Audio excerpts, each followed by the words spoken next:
Andrew Hanna special counsel Robert Mueller has impaneled a grand jury in Washington, The Wall Street Journal reports. In the latest sign, his investigation into Russian interference in the 2016 election is moving quickly. A spokesman for Mueller declined to comment to the newspaper, and President Trump's attorney, Ty Cobb, said he was unaware of a grand jury but welcomed any steps that brought the investigation closer to its conclusion.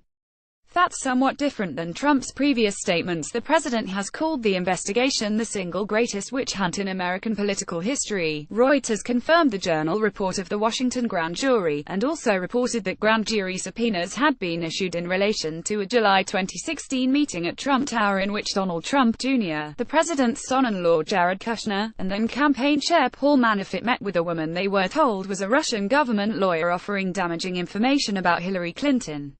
It was not immediately clear if the subpoenas came from the Washington grand jury.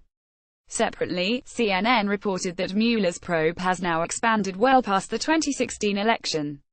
Sources described an investigation that has widened to focus on possible financial crimes, some unconnected to the 2016 elections, alongside the ongoing scrutiny of possible illegal coordination with Russian spy agencies and alleged attempts by President Donald Trump and others to obstruct the FBI investigation, the report said, adding that investigators were combing over Trump's business empire. The CNN report adds detail to earlier reports from the New York Times and Bloomberg that the probe had widened to look at potential financial crimes. Mueller is said to be investigating whether the Trump campaign colluded with Russia to interfere with the election, business dealings of Trump and his associates, and whether Trump obstructed justice by firing FBI Director James Comey, asking him to drop an investigation into Michael Flynn, and other moves. Trump has threatened Mueller in an attempt to keep his investigation confined to the election.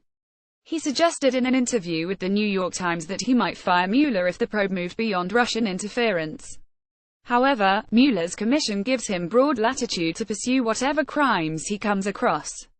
If Trump tried to fire Mueller, it could set up a replay of the 1973 Saturday Night Massacre, in which President Richard Nixon fired the Watergate special prosecutor, though only after his attorney general and his deputy both refused to do so and resigned. The incident is known as the beginning of the end for Nixon. Republican senators have warned Trump against firing Mueller, saying it would produce a political catastrophe. The news of a grand jury is perhaps less a surprise than the speed with which it was impaneled. It suggests that Mueller's team has moved past an exploratory phase. A grand jury hears testimony about potential wrongdoing and decides whether to charge people with crimes. It allows a prosecutor to subpoena documents and to put witnesses under oath for testimony.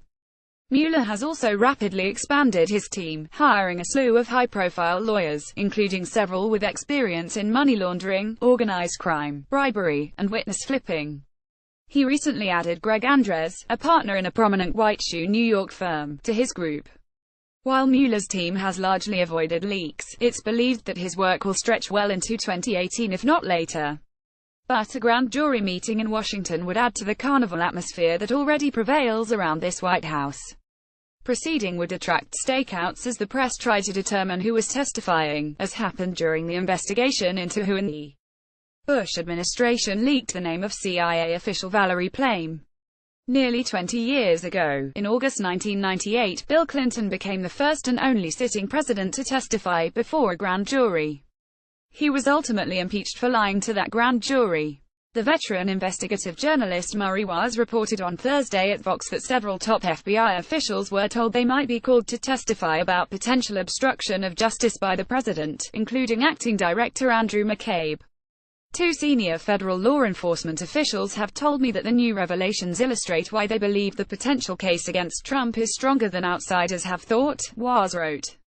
Deputy Attorney Rod Rosenstein named Mueller special counsel in May, in response to Comey's firing and the emergence of memos that detailed conversations between Trump and Comey in which the president seemed to be pressuring Comey to drop investigations.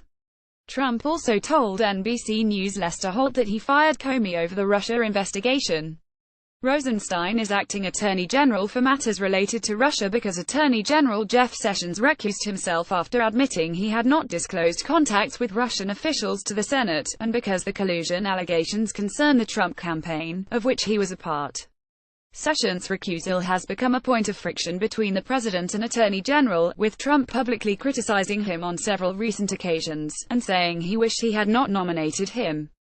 Before Mueller's appointment, a grand jury in Alexandria, Virginia, was already investigating fired National Security Advisor Michael Flynn, who lied to Vice President Mike Pence and possibly to the FBI about contacts with Russian Ambassador Sergei Kislyak prior to Inauguration Day. Mueller assumed control of the grand jury investigation after his appointment. Stephen Vladek, a law professor at the University of Texas, told the Journal that the Washington grand jury was an indication that Mueller was pursuing an ambitious investigation. If there was already a grand jury in Alexandria looking at Flynn, there would be no need to reinvent the wheel for the same guy, Vladek said. This suggests that the investigation is bigger and wider than Flynn, perhaps substantially so. For months, Trump steadfastly insisted that there was no evidence of collusion between his campaign and Russia.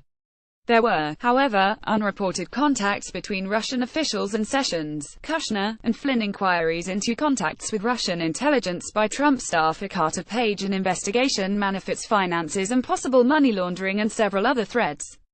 In July, however, Donald Trump Jr. admitted to attending the June 2016 meeting at Trump Tower.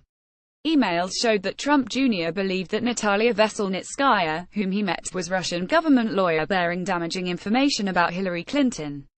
The emails also stated that the Russian government backed Trump over Clinton. Trump Jr. replied, "If it's what you say, I love it." But he now says it was not what was said, and that he received no information.